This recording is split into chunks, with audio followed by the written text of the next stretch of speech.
അപ്പോൾ ഇന്നത്തെ ക്ലാസ്സിലേക്ക് എല്ലാവർക്കും സ്വാഗതം. നമ്മൾ ഇന്ന് പഠിക്കാൻ പോകുന്നത് ഈ സെന്റൻസുകളൊക്കെ എങ്ങനെ ഇംഗ്ലീഷിൽ പറയാമെന്നുള്ളതാണ്. അപ്പോൾ ആദ്യത്തെ ഇതാണ് ഡ്രൈവിംഗ് പഠിക്കുക. പഠിക്കുക എന്നുള്ളതിനെ നമുക്ക് ഇംഗ്ലീഷിൽ ലേൺ എന്ന് പറയാൻ പറ്റും അല്ലെ. അപ്പൊ ഡ്രൈവിംഗ് പഠിക്കുക എന്നുള്ളതിന് learn to drive, learn to drive, driving പഠിക്കുക.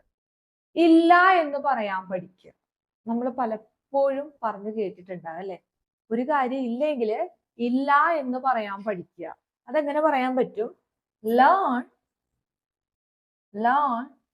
To say no. ഇല്ല എന്ന് പറയാൻ പഠിക്കുക. വളരാൻ പഠിക്കുക. വളരാൻ പഠിക്കുക എന്നുള്ളതിന് ലേൺ ടു ഗ്രോ. വളരാൻ പഠിക്കുക. കൊടുക്കാൻ പഠിക്കുക. അതായത് നമ്മളൊരു കാര്യം വാങ്ങിക്കാൻ മാത്രമല്ല, മറ്റുള്ളവർക്ക് കൊടുക്കാനൂടെ പഠിക്കണം. അപ്പൊ എങ്ങനെ പറയാൻ പറ്റും? ഒരു കാര്യം കൊടുക്കാൻ പഠിക്കുക. ഒരു കാര്യമല്ല എന്തോ ആയിക്കോട്ടെ, അത് മറ്റുള്ളവർക്ക് വേണ്ടി കൊടുക്കാൻ പഠിക്കുക.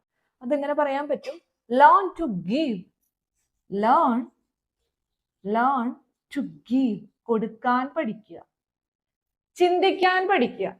നമ്മളൊരു കാര്യത്തെ കുറിച്ച് ചിന്തിച്ച് ഏത് കാര്യം ചെയ്യാവുള്ളൂ. അപ്പൊ ചിന്തിക്കാൻ പഠിക്കുക എന്നുള്ളതിന് എങ്ങനെ പറയാൻ പറ്റും? നമ്മൾ ആദ്യം എഴുതിയതുപോലെ തന്നെ ലേൺ ടു തിങ്ക്. ചിന്തിക്കാൻ പഠിക്കുക. വിട്ടയക്കാൻ പഠിക്കുക. വിട്ടയക്കാൻ പഠിക്കുക. അതെങ്ങനെ പറയാൻ പറ്റും? Learn to let go.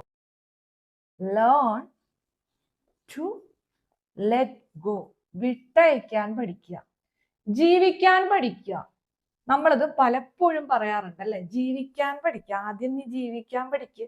അതെങ്ങനെ പറയാൻ പറ്റും? ജീവിക്കാൻ പഠിക്കുക. Learn to live.